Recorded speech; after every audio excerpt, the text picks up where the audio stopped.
welcome to another episode of Two Guys and a Chainsaw. I'm Todd. And I'm Craig. Well, today we take on another request. This was requested by Freddie, Darren, and Dave.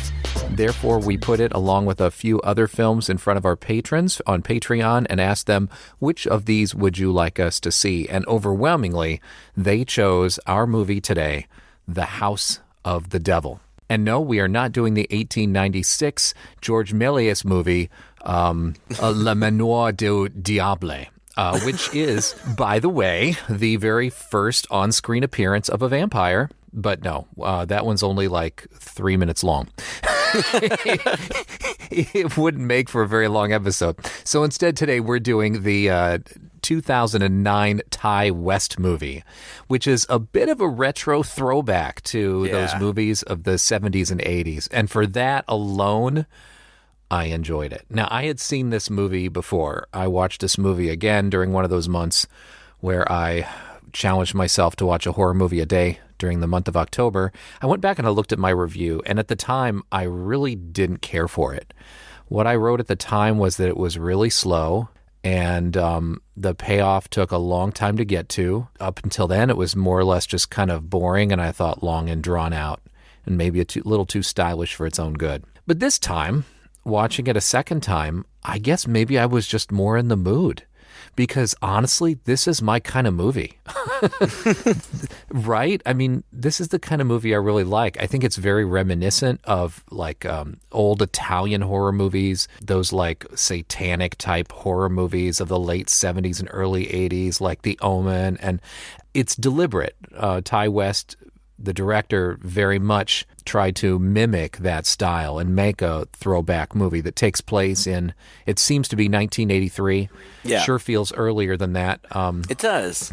Yeah. It feels more late 70s, but, you know, late 70s, early 80s. All kind of the same time, I guess. There's no clear definition point where we go from, you know, like as soon as 1980 comes, everybody needs to put on all their, you know, spandex and neon. Right. Go out and start dancing to Debbie Gibson, right? we get a couple years between to make that transition.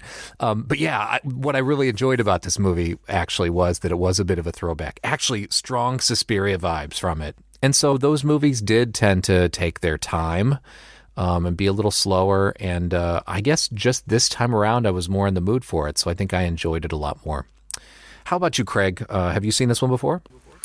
I have. I've seen it before. I imagine I probably saw it around the time that it came out, or at least around the time that it was released on video.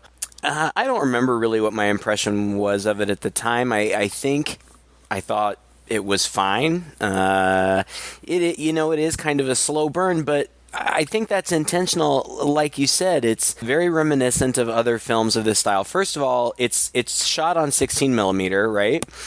Mm-hmm. So it's got that kind of grittier, video feel. You mean like the film grain type feel? Yeah. Right? Yeah. Right, like right. Older, yeah. So right away, and that's not the only throwback. I mean, the opening credit sequence is very reminiscent of movies from that era where you've got, you know, the bold yellow typeface, you know, introducing each actor with their character name and freeze frames. a long shot of our main character kind of walking through a campus and freeze frames as the names come up. It feels very much in the vein of those types of satanic panic movies that were coming out at this time in response to Rosemary's Baby. Well, just the cultural zeitgeist in general, you know, That's like the movie opens with a statistic, which I have no idea if it's true or not, but it sounds true. I believe it. It says during the 1980s, over 70% of American adults believed in the existence of abusive satanic cults.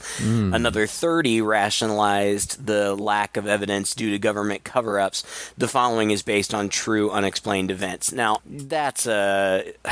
You know, true events is bullshit, but right. But the rest of it, I remember the tail end of the Satanic Panic. You know, when people I do too vaguely. I remember people worrying about there being like, you know, our children being indoctrinated with Satanism in like preschools and, just weird, cults and ritual sacrifices and black masses and orgies and all this kind of crazy stuff Right. that sounds like, great material for a horror movie, but there was a genuine concern that this was really going on under the surface of American society, which on the one hand seems so stupid. Like, why would anybody think that? But look at, especially in America, I'm not as, worldly as you are, but, in America, there are these far, I don't QAnon? mean to, yeah, Things like that. These far-right conspiracy theories, Pizzagate and, all of these, the Illuminati and... They exist on the left, too.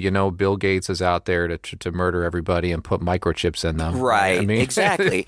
And, Yeah. and, again, to me, it sounds ridiculous, but there are really people out there who believe in these things. I don't get it. I feel like they must have a screw loose, but that doesn't keep them from getting into Congress. So, Sadly. right. Yeah. So I think that, like you said, like Rosemary's Baby, like The Omen, The Exorcist, all of these other movies, it feels very much like it legitimately could have come from that era, almost like it's kind of a forgotten film from that era. Yeah. And I think that in his attempt to do that, and I think that he does it out of a love for those kind of films, I think he's successful on that note. Yeah, by today's standards, it's pretty slow. Yeah. But it does a lot to establish atmosphere and suspense. And then there is a payoff. The last 10, 15 minutes get pretty exciting. But you do have to be patient and wait for it. Yeah. And I know, we've talked about, this movie has come up in our conversations before, and you have specifically said you didn't want to do it. And that may have been based on your first experience. But it always kind of surprised me because you like Ty West. One of his other movies that we did, you recommended to me, The Innkeepers. Oh, God. And we both really liked that. It, too, was very suspenseful and atmospheric And slow. haunted housey. Yeah. Yeah, but the difference between The Innkeepers and this movie is basically focusing around one girl pretty much the whole time. Yeah. The Innkeepers is very much kind of a buddy movie where we're with two people in that inn. And so it's like, yeah, the ghost story to me for that movie almost took a bit of a back seat to just the characters were so interesting and fun, and seeing them hang out by themselves in this inn. It was just there was this other level to it, Whereas this movie, it's just basically this babysitter is in this house for a really long time. In fact, it takes her almost 30 minutes to even get to the house of the devil, and it takes about 30 minutes to get to what you would see in a movie now would intentionally whip through in like the first 5. Right. Literally, like the first 5. I think it's almost a mantra right now that you need to get right to the point as fast as possible and avoid all this exposition and let the character stuff kind of come out later. Whereas I feel like earlier movies, particularly the movies of the 70s, which many people would argue is a renaissance just for film in general. Like, oh my God, there were so many interesting movies in the 70s, but there was at least a thread of them, obviously very exploitative, as well as movies that, were just very character-centric. And so they really took their time in the beginning to just hang out with, get to know some character, get interested in them, and then throw them into a messed up situation that they have to, deal with. Now it's like we get the situation there right away, and I feel like most screenwriting teachers today will teach that you need to develop character through the problem, through the action, through whatever they're going through. That's how we'll learn about the character, by seeing how they interact with others and how they deal with these problems. Whereas this movie seems to take a long time setting up this girl whose name is Samantha as this pretty much broke, kind of despondent college student who just is worried about how she's going to pay for anything, down on her money, and I'm not sure what else, but in any case, she just seems very lonely and very sad, but not like, depressed. Just like, ugh, how many of us didn't feel this way in college at some point? Exactly. You know? Exactly. Just very real life. It seems like she's living in the dorms. She is played, by the way, by an actress named Jocelyn Donahue, who I didn't specifically recognize, but she's done some stuff. She was in Doctor Sleep, which I loved that movie. She was in a couple of the Insidious movies. So she's been around. She's cute. She's got a very Karen Allen look in this movie, don't you think? She does. I was just gonna say she has a very 70s aesthetic. The pretty thin, long-haired brunette, every girl. She's definitely a beautiful girl, but she looks like somebody that you would run into on a college campus. Yeah, authentic. Yeah, she's living in the dorms, but she wants to get out, and her roommate is a slob, and you just don't even really see anything of her roommate aside from the fact that she's like hoeing around, and like her half of the room is just disgusting, whereas Samantha's half of the room is pristine, and so she wants to get out, but of course, just like everybody I knew in college, money's tight. Yeah. But she's looking around. The very opening scene, she's looking at an apartment. Looks like a nice apartment, probably more expensive than I could have afforded in college. And the realtor is played in a cameo by Dee Wallace. Your favorite. Though Dee Wallace... Yeah, I love her. And I had forgotten that she was in it, and so to see her was just a treat. I knew, even not remembering, I'm like, oh, she's going to play the realtor in this first 5 minutes, and then we're never going to see her again. And that's absolutely true, even though she gets really high billing, as she should. Oh, of course, right? Well, we know Dee Wallace. Dee Wallace is expensive nowadays, so he probably couldn't afford to have her in the movie too long. True. Because I think the movie was made for like less than $1 million. It was really, really low budget. And for being so low budget, it actually looks good. Ty West, he wrote this, he directed it, he edited it. This was very much kind of a one-man project. Now, obviously, that's an overstatement. I'm sure there were many people working behind the scenes, but it's his vision. Yeah, his sole vision. Right. Really, yeah. Right, very much. And so, she gets this apartment. The realtor's ridiculously nice. Like, she agrees to waive all the deposits and things so long as she can put down the first month's rent, which is $300, which is totally fair, but, she doesn't have $300. Which does make you wonder, what in the hell was her plan? I mean, you want to get out of the dorm so bad. You were as broke and as without funds as you say you are. Forget about that first $300. How were you planning on coming up with the next $300? Yeah, well, she says, because she meets up, she walks around the campus for a long time so we can see the credits, and she, on a bulletin board, an outdoor college campus bulletin board, she sees a flyer that just says babysitter needed. That's it. Nothing else. And then it's got, the slips of paper you can tear off with the phone number on it. So classic. Yeah, well, and that's, as far as I know, that's still a thing. I remember checking out those bulletin boards for stuff all the time. How long ago, Craig? 22 years, something like that. So this thing that was 22 years ago is still a thing? Why wouldn't it be? Oh, sure, of course not. Yeah, just really, what what advancements have we made? Yeah.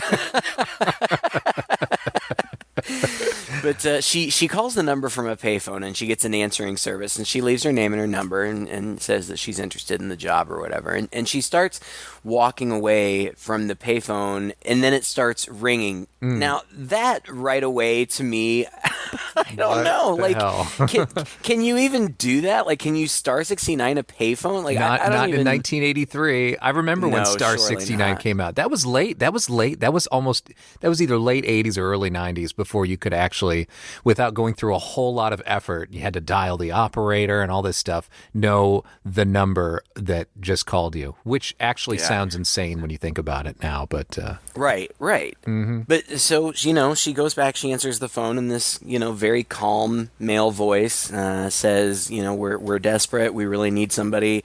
Can you meet me on campus? I'm not terribly familiar, but I know I can find like the Student Union building. And she says, yeah, I know where that is. I'll meet you there.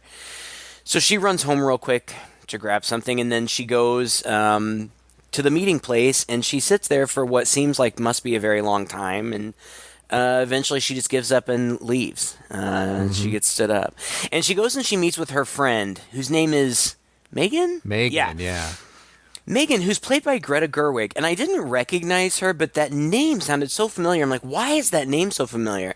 Well, she is a working actress, but actually right now she's a very successful director. Oh. She just got a lot of acclaim for the newest iteration of Little Women. She also directed Lady Bird, which was hugely successful on a critical level. She's in production on a movie like a live action Barbie movie, which has been in the works for a really long time. Oh, wow. So she's really kind of hot in Hollywood right now. But it's interesting. We've talked about this before too. Ty West is among this group of young filmmakers who seem to be peers and fans of one another, and they help each other out, and you see them pop up in one another's movies all the time. They'll like write for each other, or they'll be actors in each other's movies. It's crazy. Right. Yeah.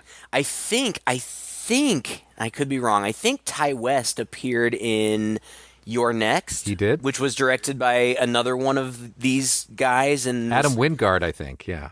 Uh-huh. And then one of the actors from You're Next, one of the main actors, the guy who plays Crispin, is in this movie and has a pretty prominent role. So I'm just fascinated. Like, I want to be their friend. Yeah, know? right? Like, they're probably about our age, you know? It seems like they'd be cool. We'd get along. Yeah, we should give them a call. We should, actually. We should get them on here. Do you think they get on our podcast with us? Maybe. You know, I wouldn't be surprised if they would, actually. But so Sam explains the whole thing to Megan. Megan apparently comes from a wealthy family, and she's like, I can always just get my dad to give you some money. But she won't take it. Yeah, she's like, we're not there yet. Let's see what happens. Well, and can we talk for a second about the setting? I mean, they do a fantastic job with the limited budget of really setting this like late 70s, early 80s tone. The pizza place where they're sitting in and eating is just like a pizza place from my early childhood. Oh, yeah. With the Coke cups that are, wax covered and stuff, which I guess they had to buy on eBay or something, and right. And just the hairstyles and everything. And that music at the beginning is so good. It is, but it's funny. It's typical of these types of movies because it feels a little bit cheap. Like, they had to hire an inexpensive composer for this original music, and it's really just kind of the same melody on a loop. Oh, yeah. But it is perfect. It just for the style of movie because of nostalgia, right? It sounds like an Argento movie. It sounds like it sounds like honestly like the score from any one of those Italian giallo movies that we watched. Oh yeah, but sounds cheap deliberately, just like the movie kind of looks cheap, right? Yeah, but again, like in a nostalgic way, it only looks cheap by today's standards. Correct. By the standards of the day, it looks fine. I mean, that's what movies looked like, or at least the movies that I watched. Low budget movies, these kind of movies. Yeah, they weren't right. I actually really enjoyed it. Me too. It felt very retro. Like I was watching something retro and cool. Oh, I know. Same here. I like when they're having this discussion over the pizza, and I thought it'd be significant, but I think it is kind of an interesting, significant point because, and this just occurred to me, but there's this point in here where Megan is like, God, this pizza tastes awful today.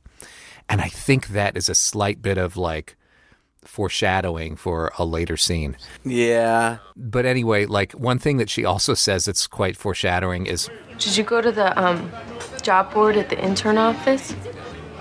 That ham-faced girl, in my class? Yeah. She said there's good stuff there sometimes. Nah, I haven't been yet. Although it'd be cool to get something easy and under the table.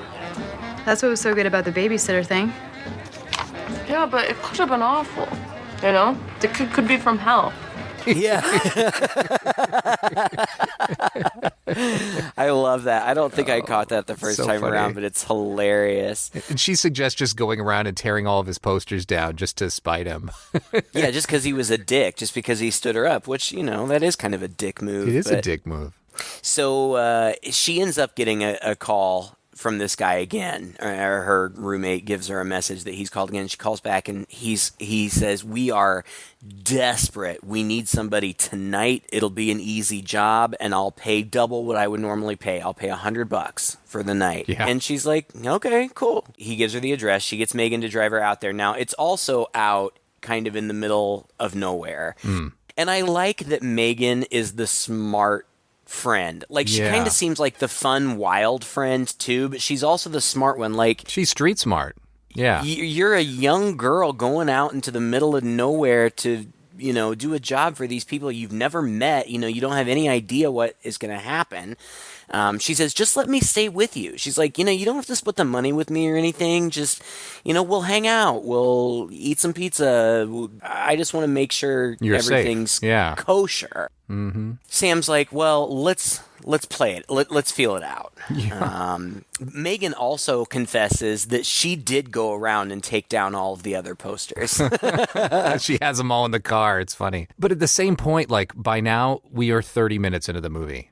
It's been a long time. And most of it has just been following Samantha around, looking pensive and laying down in her bed and staring up at the ceiling and going out, going to the bathroom, turning on all the sinks and crying, talking to herself in the mirror, walking around on campus some more. I mean, it's a lot of that feels like, and again, I think intentionally, but because it's very typical of these old movies, but it feels like that kind of filler. All right, we get it. She is despondent in some way over money and stressed. Yeah, it takes a while to get to this point. And I think when the first time I watched this movie, I just wasn't in the mood. I'm like, oh my God, just show me some action.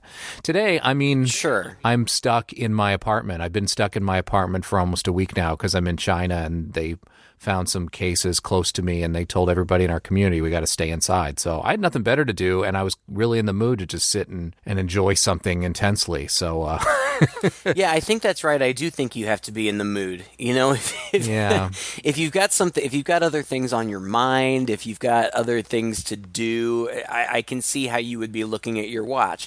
But if you're, in it, you explained your circumstance, so I'll explain mine. I'm at work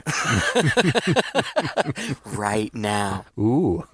Because I don't know if this is just a thing that happens in my area or what, but it's always been this way at my school. I only teach seniors. I only teach college level classes, so I only teach seniors. And it's the end of the school year, and our seniors get out at least a week before the rest of the students in order to give the teachers time to grade finals and final essays and stuff like that so that we can be prepared for graduation the following weekend. But what that means for me is I'm still contracted to be here, but I don't have anything to do. I don't have anybody to teach. My classes are over. Except sit here and talk about horror movies with me. Except sit here with a sign on my door that says I'm in a Zoom meeting. I mean, you kind of technically are. I am, right? Yeah.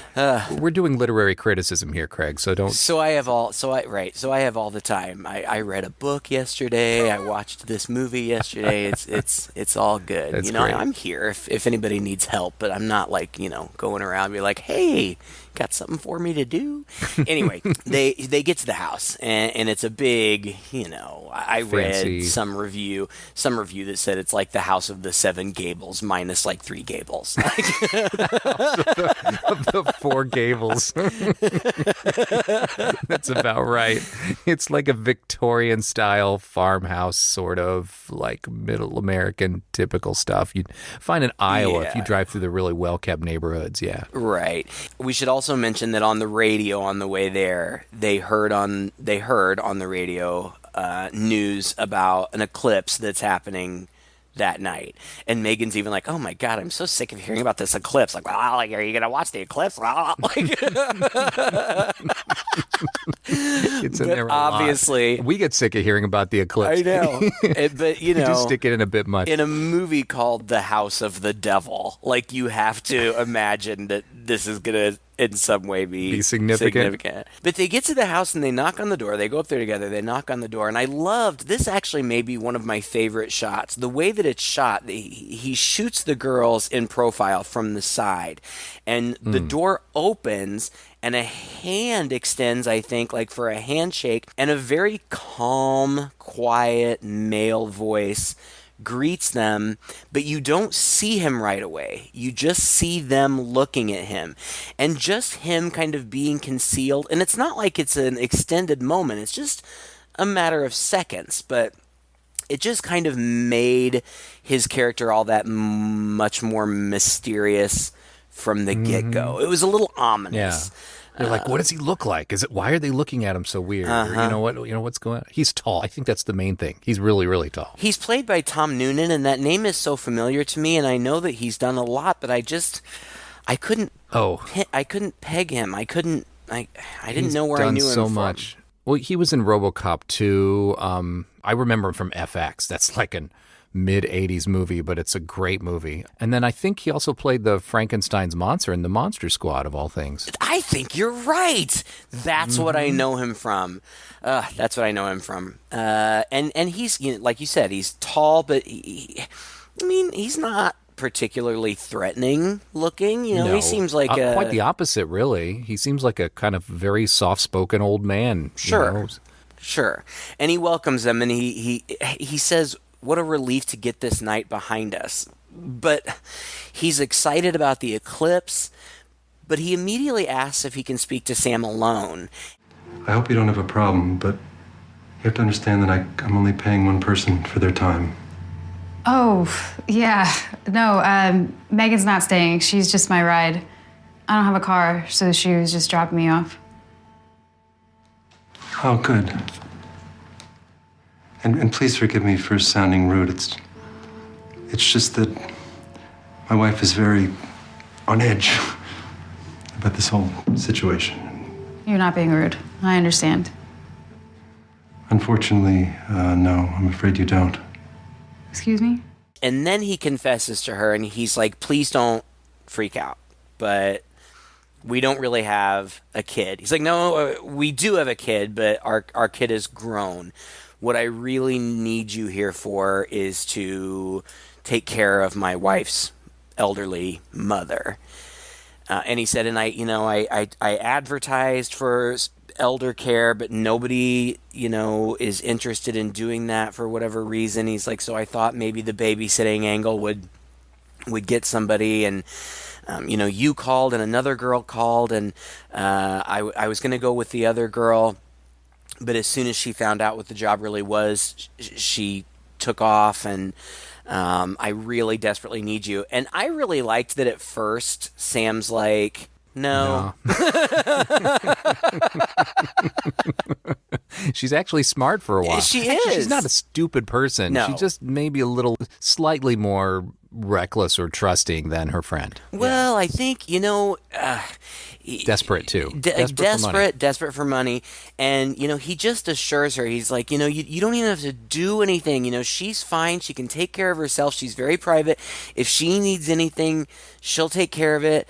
He's like, I just need you to be here in case there's an emergency, somebody to call 911 and, take care of things.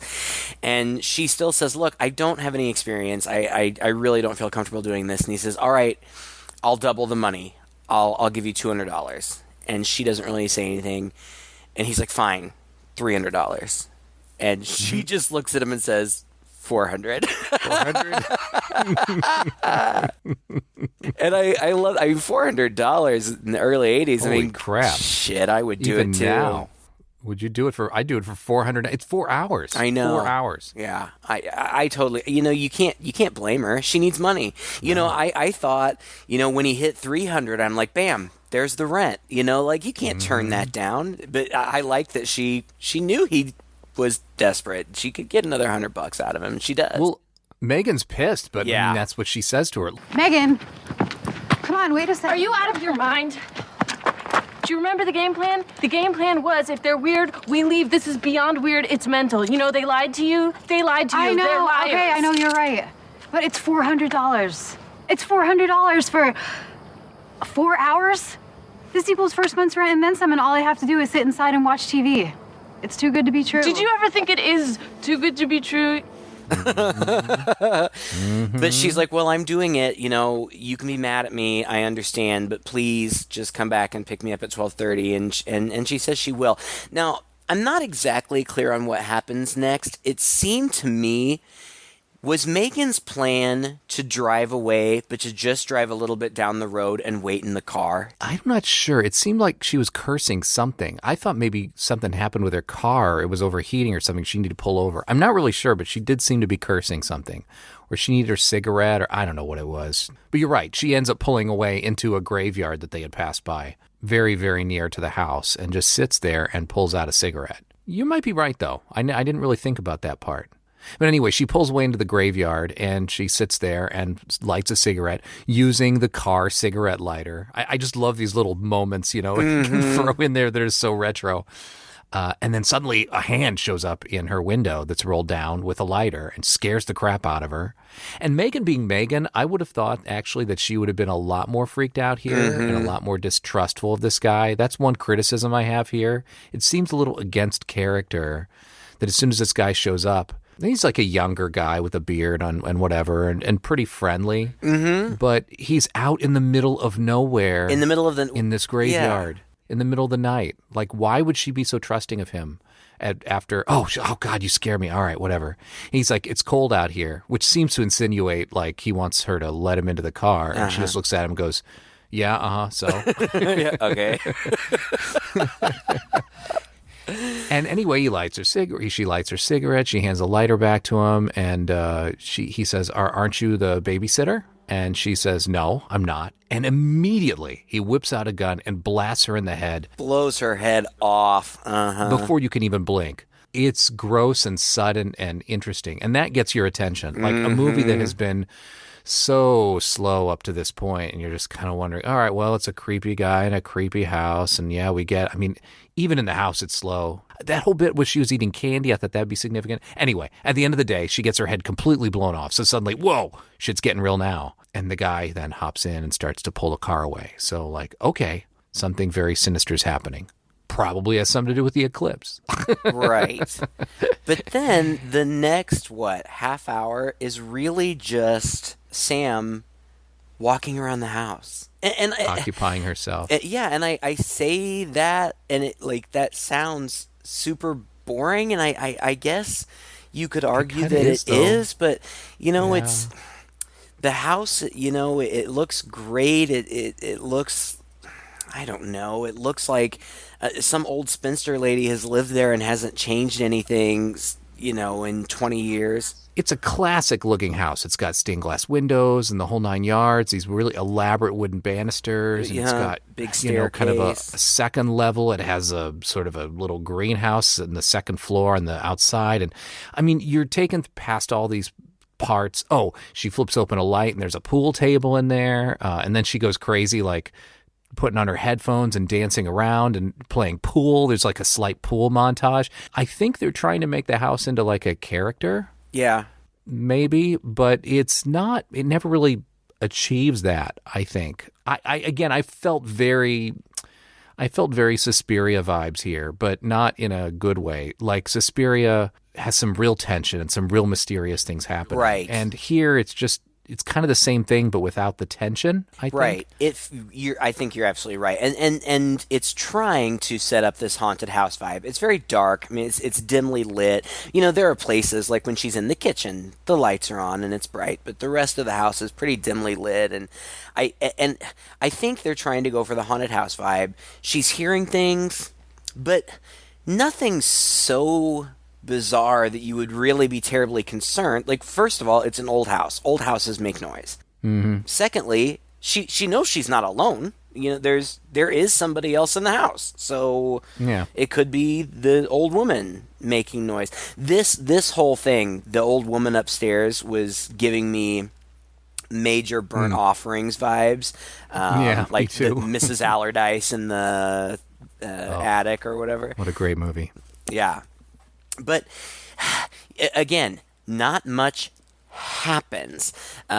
She does, at one point, she breaks a vase and she goes to clean it up. And in cleaning it up, she finds some photographs. And I didn't understand what was happening here.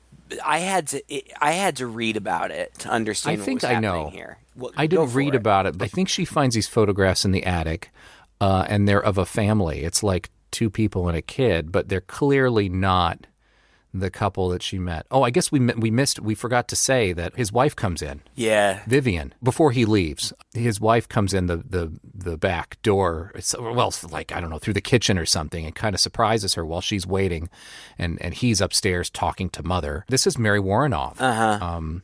Who's another great cameo, and she's been in a lot of movies that we've reviewed. Chopping Mall, Night of the Comet, I think. She was the wife in Terror Vision. Yes.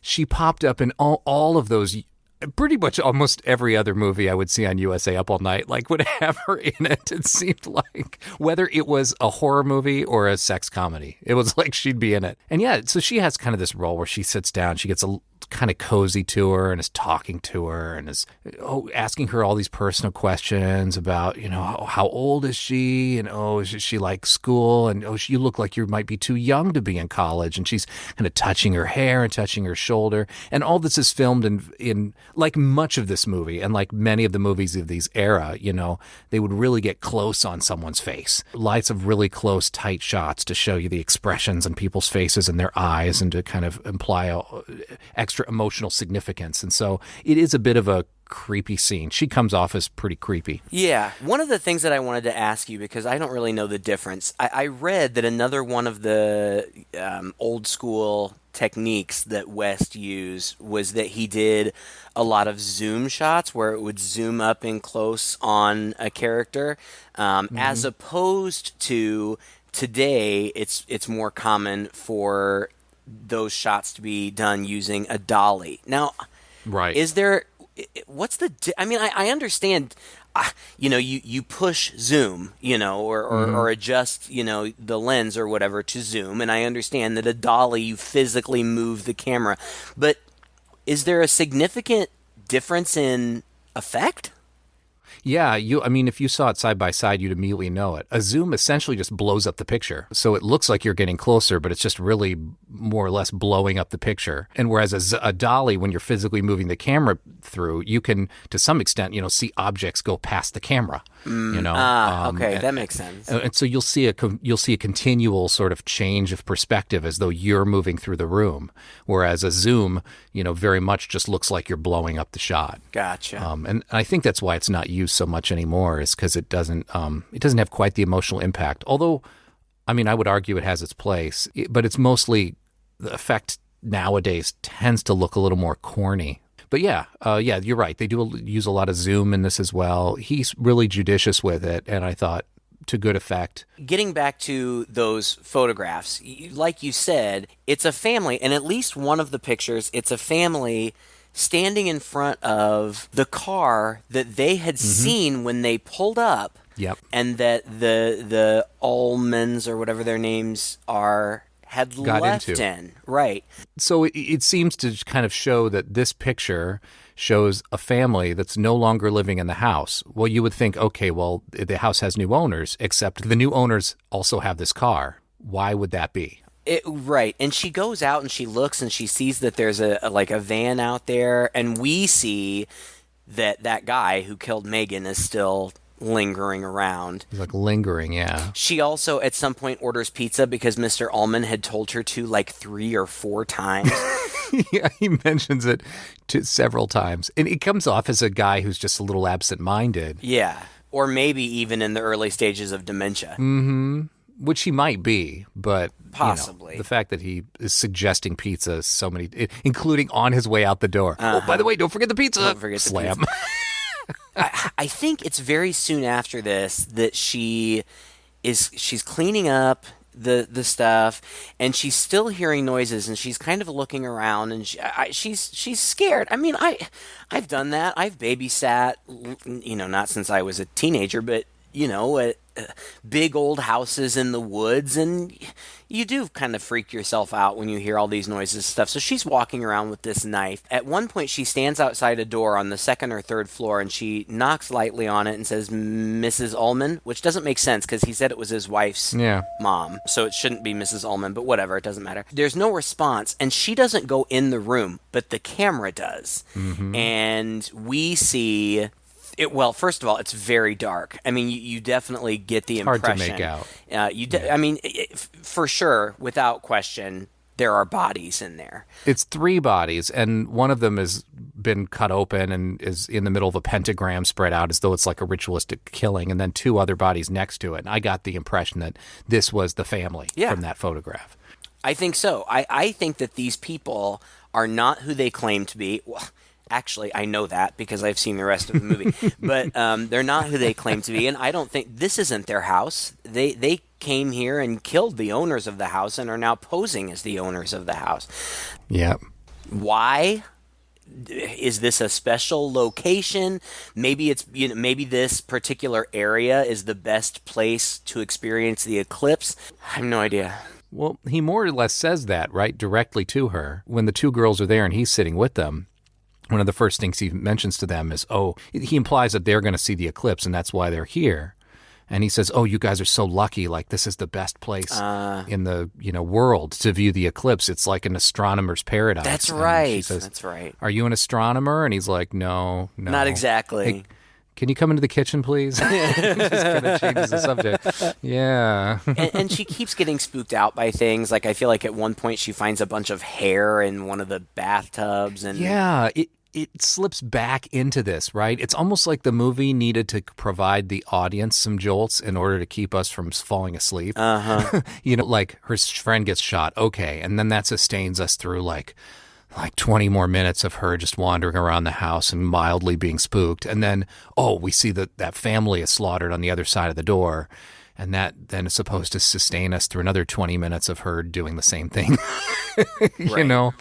But eventually the pizza comes. We don't see the pizza guy until after she's already taken the pizza. But when she closes the door, we see that the pizza guy was the guy who killed Megan. So all of this seems... It's becoming very obvious that this is all some sort of setup. I mean, not that it's not really kind of suggested from the beginning. I mean, it is, but the pieces are starting to come together.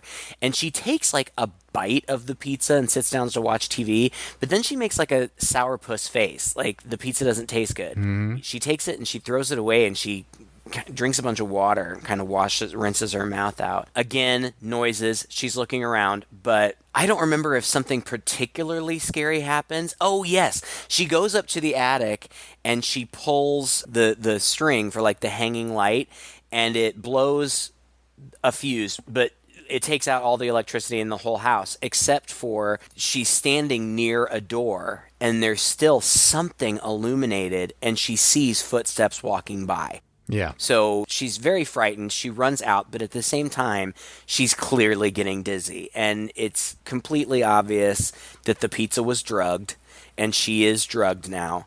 And she eventually passes out on the floor. I have to feel at this point, are we about an hour and 20 minutes into this 90-minute movie? Oh, it's almost over. Yeah, it's almost over right now. And then when she wakes up, I liked, again, it was very stylish. And once again, movies from this era did these kind of cool stylistic things a lot of times because they didn't have a lot of money to other things. But, the lights are flashing, not literally, but there's a flash of a red moon 2 or 3 times, and then a flash of a candlelight, and then a flash of her, and she's laying on the floor, gagged and bound across a pentagram, and it just goes on full-on satanic cult at this point. She's surrounded by lit candles. She's in a white dress. And it is. I mean, like, they don't waste any time. She wakes up. She starts screaming. The Ulmans come in dark hooded robes. It's the couple, the older couple, both of them, and the younger guy who killed Megan, who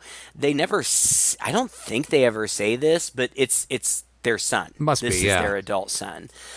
He's billed as Victor, but I don't even remember if they ever say his name. And then the old lady character is there too, and I don't even know what, like, she doesn't just look like an old lady. She looks like some sort of like demony witch, monstrous. She's got this monstrous face.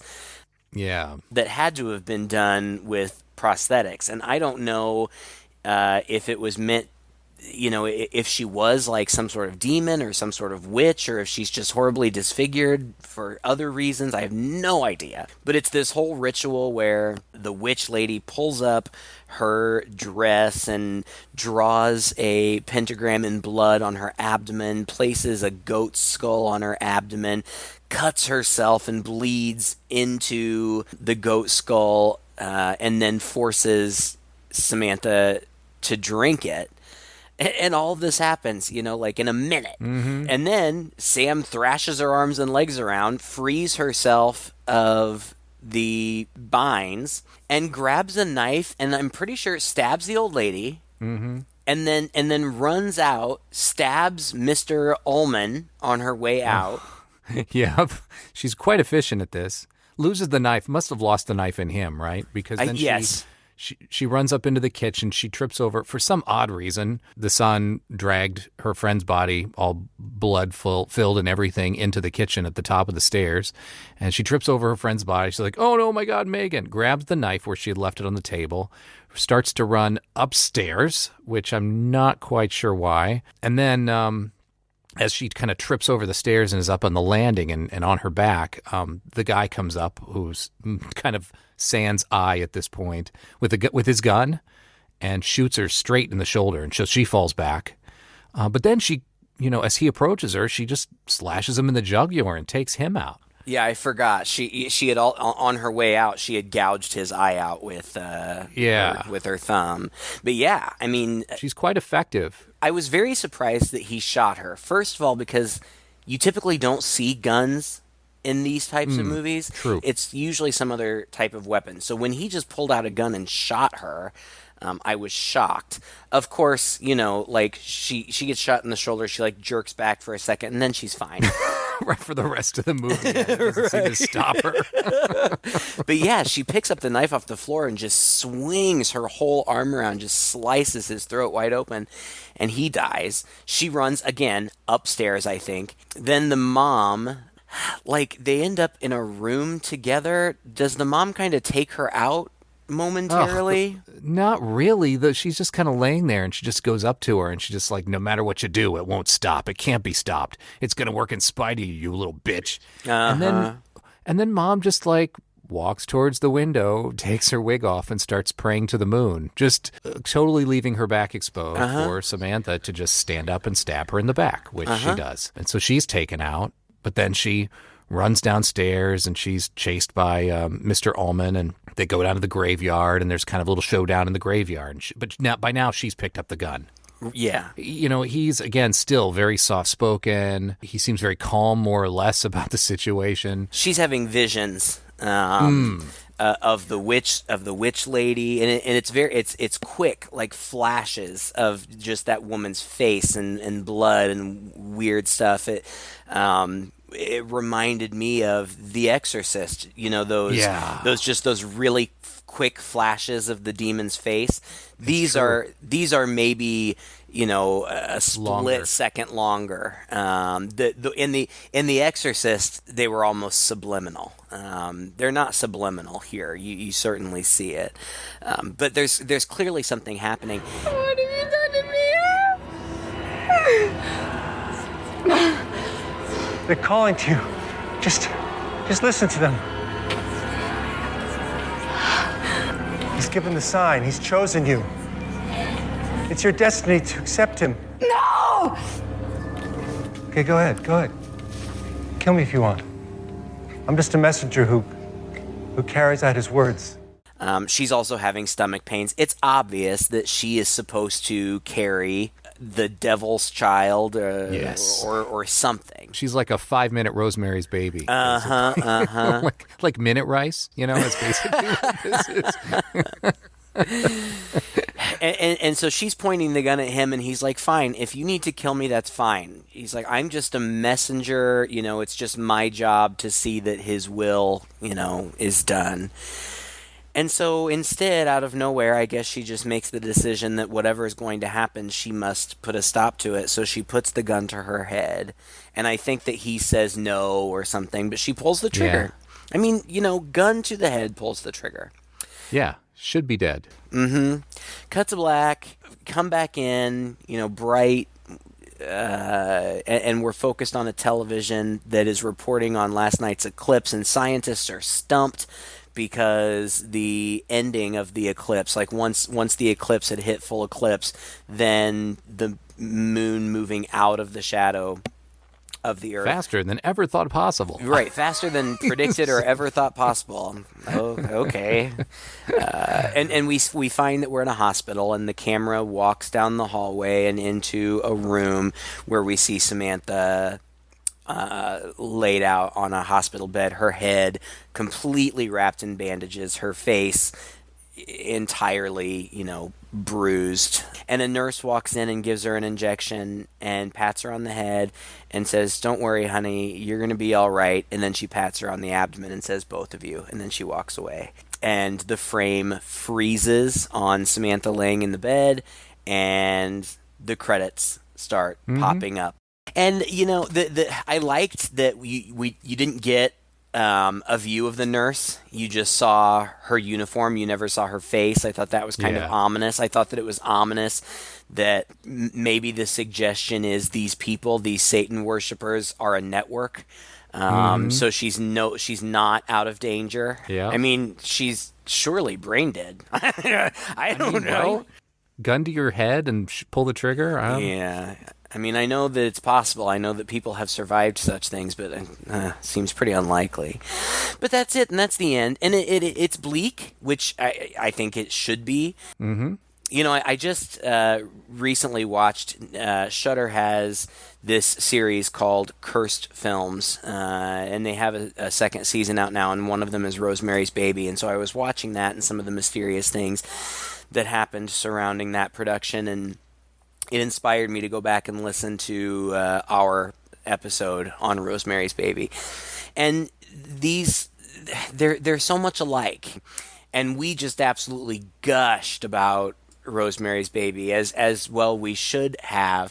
But in listening to that, after watching this and then listening to that, I thought, you know what, Ty West really made a good tribute to these types of movies. Is it going to go down as a classic like Rosemary's Baby or The Omen? No, I don't think so. But as an homage, I think it's really skillful. I think that he accomplished what he set out to accomplish. Undeniably, stylistically, the visuals, the music, kind of the pacing in a certain way, I think definitely a clear homage. But number one, he didn't do anything new with it, which is fine. Nobody requires that. Some people choose to do that with their homages and kind of take things, shake it up a little bit. He didn't. But also, the tension is just different. I feel like I was in the right mood for this movie, so that's why I enjoyed it the second time around. But I've still got to say, overall, just objectively speaking, the tension from Rosemary's Baby comes from things happening. Mm-hmm. It's a quiet movie, yes. It is a slow burn, yes. But that's because mysterious things are happening all the time, and you're constantly questioning what's going on, and you're questioning, is this real? Is this kind of like, are we making a lot to do about nothing? Is she going crazy? Mm-hmm. There's a lot going on in your head while you're watching the movie. So there is a buildup of mysterious stuff. This doesn't do that at all, really. It's a lot of just her just being around in a quiet, supposed to be spooky place, occasionally investigating a noise. And the two things that happen are not just like mysterious. Ooh, it's like woman gets shot in the head. It's pretty bold. And then, there's a slaughtered family that's been ritualistically sacrificed in the bedroom that she never sees. Mm-hmm. And those are the only two significant things that happen for the majority of the movie until the very last 8 minutes, where suddenly she's in this peril and she immediately gets out of the peril. She does a pretty good job of defending herself. and then the movie's over. You know, Yeah. so it's that's my criticism of it. It's aspiring to duplicate those movies, and probably does. Some of them were probably equally as slow. It has the stylistic look of Rosemary's Baby, but none of the tension and atmosphere that Rosemary's Baby was able to achieve through its really skillful plotting. Right. I mean, it's not as compelling a story. It's just not. But overall, I think it's a good movie. It's worth watching. It's well made. It's well acted. Really fun kind of retro throwback, especially if you're fans of those movies, which we are. Yeah. I mean, you've even made me a fan of some of those giallos. Like I don't remember what was the one that we just watched recently about the kids were like going to prostitutes or something, so the priest Don't torture a duckling. yeah, it kind of had similar vibes to that and other movies like that. Mm-hmm. And so if you like those things, which I do and I know you do, I think that you will enjoy this movie. But it's not really a sit around and goof on it kind of movie. It's more serious. Yeah, I don't know. I mean, I recommend it. If you haven't seen it, I recommend it. I think it's a good movie. I don't love it. I'm not going to, people, what's your favorite horror movie? Well, not this one, but I appreciate it for what it is. Well, thank you again for listening to our episode. Big thanks also to Freddie, Darren, Dave, and our patrons on Patreon for making this episode happen. If you would like to similarly influence the movies that we choose in the future, go to patreon.com/Chainsaw Podcast and consider being a patron of this podcast. That's one of the benefits you have, along with several others. We've just released a mini-sode. We've got another mini-sode coming up. That's another benefit for our patrons, as well as some other little goodies like a discussion board that you can access just to talk amongst yourselves and with me and Craig, and also an exclusive 90-minute interview going a little bit deeper into our personal lives and some of the background behind the podcast. That is patreon.com/Chainsaw Podcast. You can also find us on our Facebook page and our website. Just Google Two Guys and a Chainsaw Podcast, or go to twoguys.red40net.com. Leave us a comment in any one of those places. Let us know what movies you'd like to see coming up in the future and what you thought of this episode. Until next time, I'm Todd. And I'm Craig. With Two Guys and a Chainsaw.